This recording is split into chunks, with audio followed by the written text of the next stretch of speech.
लेटी रहो लड़की, तुम इस हाल में नहीं हो कि उठ सको। शिस्ता अंग्रेजी में बात करती हुई हबशी नकोश वाली औरत शायद अमेरिकन थी। मुझे तुम्हारी निगाहत के लिए रखा गया है। तुम्हें बीमार होना और डॉक्टर ने कहा था तुम्हें किसी किस्म का स्ट्रेस ना दिया जाए, ना ही कोई नाकाम करने दिया जाए। इस औरत की बात पर हम गहरी सांस भरते फिर से बेड पे दराज हो गई थी। जहन के पर्दे पर कुल्फ की वारदात नमदार हुई सिस्ती से लबों से निकली थी। हर जख्म फिर से उधड़ने लगा था। क्या मैं आपके खाने के लिए कुछ लाऊं? इस औरत के सवाल पर मैडम ने आंख भरा इससे देखा और फिर नफी में सर हिलाते आंखें बुलंद कर ली। इस औरत को छोटी सी लड़की पर तरस आ रहा था, लेकिन वो कुछ भी नहीं जानती थी इसके बारे में कि वो कौन थी और इस हाल में क्यों है। अगले वो दिन औरत मनम के साथ रही थी, और इससे बेहतर पाते ही वो वापस चली गई थी। अकेले घर में मनम का दम घुटने लगा था। वो घर की छोटी सी बाउंड्री वॉल में आ गई थी। आसपास के लोग तकरीबन अपने घरों में बंद रहते थे। कौन क्या कर रहा है वहाँ मौजूद लोगों को एक दूसरे से कोई कंसर्न नहीं था। बार बाहर बारिश हो रही थी जो गहरे सांडों में आवाज पैदा कर रही थी। वो यकटक पत्तों से गिरती बूंदों के रक्स को देख रही थी जो बहुत जोश में इन पत्तों पर गिरते और फिर लम्हों में जमीन बोस हो जाती। इसे भी अपना बारिश के बूंदों जैसा लग रहा था जो बड़े आहड़ों से यहाँ आई थी, पर पूरे वजूद से ही मिट्टी मिट्टी होती जा रही थी। वो बेइरादा सी बारिश की बूंदों की तरह लिपटी थी जो वो खुद को तो नहीं बचा सकी थी, पर इन बूंदों को वो जमीन बोस होने नहीं देती थी। वो भागती हुई वहां पहुंची, पर बारिश के कतरों हाथ से फिसल जाते। तुम लोगों को अपनी हिफाजत खुद करनी है, वरना बेजरिया लौटा दिए जाओगे। वो भाग भाग कर इन्हें पकड़ने में मसरूफ थे। एक दीवानगी सी छाई हुई थी जिसे किसी ने अपनी जानिब खींचा था। वो तौजन में नहीं थी, तभी कुछ दूर के मन खींची चली आई थी। एक और वो वजूद का एहसास होते इसने आंखें खोली तो मर्सल को देखते हुए इसे नजरें चुरा गई थी। कैफे क्यों नहीं आ रही जल्द? अपने अंदर के तूफान को दबाए इसने रूटीन का बाज़ाब्ता अपनाते हुए कहा था, इन्हें बचाना था मुझे। इसके लब हिले थे पर आवाज कहीं गुम हो गई थी।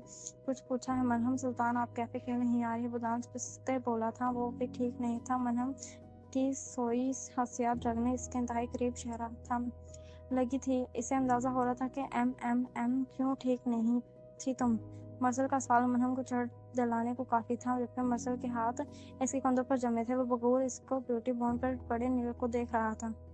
बारिश इन दोनों को ही भिगो रही थी। मरसू की निगाहों को तकाजुब टूटा जब मरहम ने अपने सीने पे हाथ जमाए इससे रुख मोड़ा था। वो शॉर्ट कमीज और घेरेदार ट्राउजर में और वो उसके घरेलू हुलिये में ही थी। इसे मरसल का यूं देखना बिल्कुल अच्छा नहीं लग रहा था, क्योंकि मुझसे शर्म क्यों आ रही है? इसलिए कि मैं अच्छे दामों वाला ग्रेक नहीं हूँ। मरसल की बात मरहम के वहाँ तले से जमीन सरकाई थी। ये क्या बकवास है? वो बढ़ते हुई धाड़ी थी। मिस, ये वही सच है जो मुनाफिकत और शराफत का लिबास ओढ़े तुम छुपा रही हो। मरहम सुल्तान, तुम्हें भला कोई सुल्तनत इश्क में कैसे ले जा सकेगा जो पता नहीं कितने लोगों के बिस्तर की ज़ैनत बनती है? के साथ मरसल का अंदाजा टूटा हुआ था। वो सच में इससे बेइंतहा मोहब्बत करने लगा था।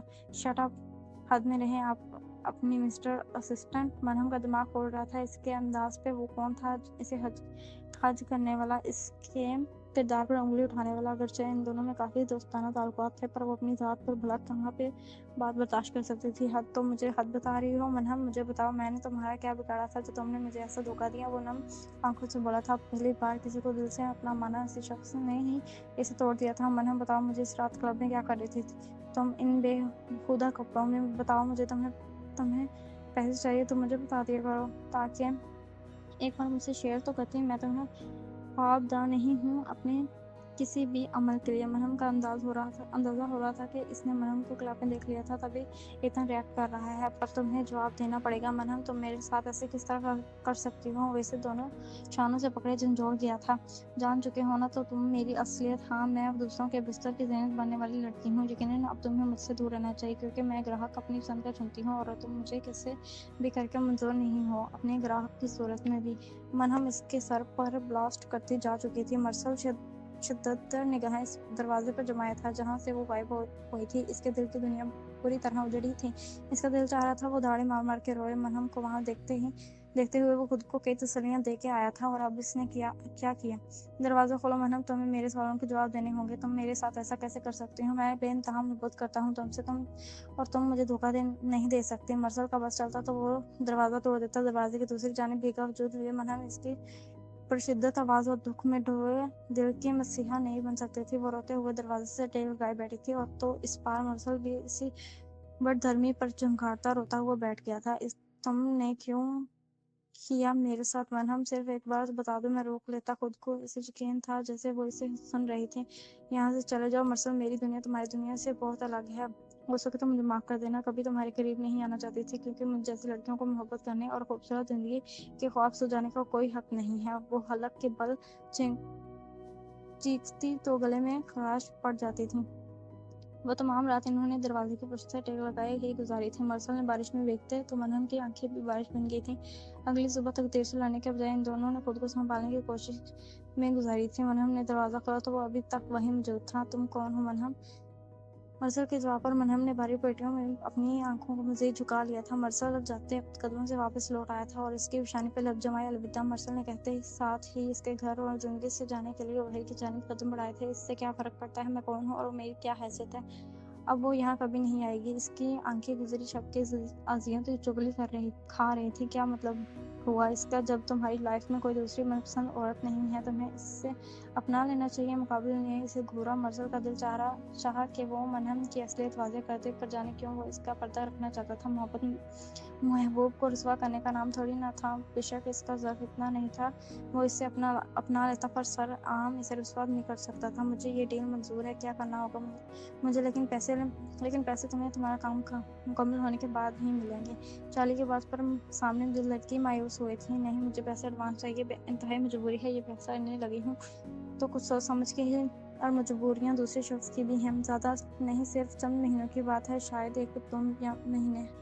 چارلی کی بات پر وہ ہر سوچ انداز میں گم ہوئی تھی۔ فیصلہ نہ ماننے کی کوئی وجہ نہیں رہی تھی، کچھ مہینوں کی بات ہی تھی، تبھی اس نے اپنی آزادی گروی رکھوا دی تھی اور چارلی کے ساتھ آنے سے پہلے ہی اس کا نکاح ایک اجنبی شخص سے کرا دیا گیا تھا جس پہ اس نے زیادہ سوچ چاہی نہیں تھی۔ یہ کیا ہے؟ اپنے سامنے پاسپورٹ اور ویزا دیکھتے ہی اس نے حیرانگی سے پوچھا۔ اختیار اور ویزا اور پاسپورٹ میرے؟ چارلی کی بات پہ اسے شک لگا تھا، لیکن یہ ڈیل میں شامل نہیں تھا۔ اس نے احتیاط کیا۔ دیکھو لڑکی، میں بھی تمہاری طرح ماتحت ہی ہوں، تم میرے ساتھ چلو گی، یہ ہم دونوں کے مالکوں کا آرڈر ہے۔ اگلے ہفتے میں اس کی ٹکٹ بک کروا دی گئی تھی۔ جبھی وہ اپنے ملک سے نکلتی اس کے ہمراہ دیار غیر میں آ گئی تھی، جہاں اس کی پر میرج اس کے لیے اس وقت گلے کا عذاب بن گئی تھی۔ جب اس کے شوہر نے بچے کی خواہش کی تھی اور اس کی خواہش پوری کرتے ہی وہ اپنے پیسے لے کر واپس چلی گئی تھی۔ یہ کیسا بچہ ہے؟ ہاسپٹل سے نکلتے 3 پیس سوٹ جو اس نے اپنی شادی کے لیے پہنا ہوا تھا اس کے ہاتھ میں نامولود بچہ دیکھتے مرسل نے حیرت سے کہا تھا۔ سوال انتہائی فضول تھا، لیکن اس کا جواب یہ ہے کہ یہ میرا بیٹا ہے۔ تعمیر کا جواب حیران کن تھا، کم سے کم مرسل کے لیے۔ نو وے تعمیر، یہ بولا تمہارا بیٹا؟ آئی مین تمہاری تو شادی نہ آج روز سے۔ مرسل کے دماغ میں کلک ہوا تھا کہ کہیں وہ یہ سب ڈرامہ تو نہیں کرنے والا تھا۔ یہ میرا ہی بیٹا ہے، اس کا کیا ثبوت ہے؟ یہ سوال کو میں اپنے باپ سے ضرور سننا چاہتا تھا، پر تم سے نہیں۔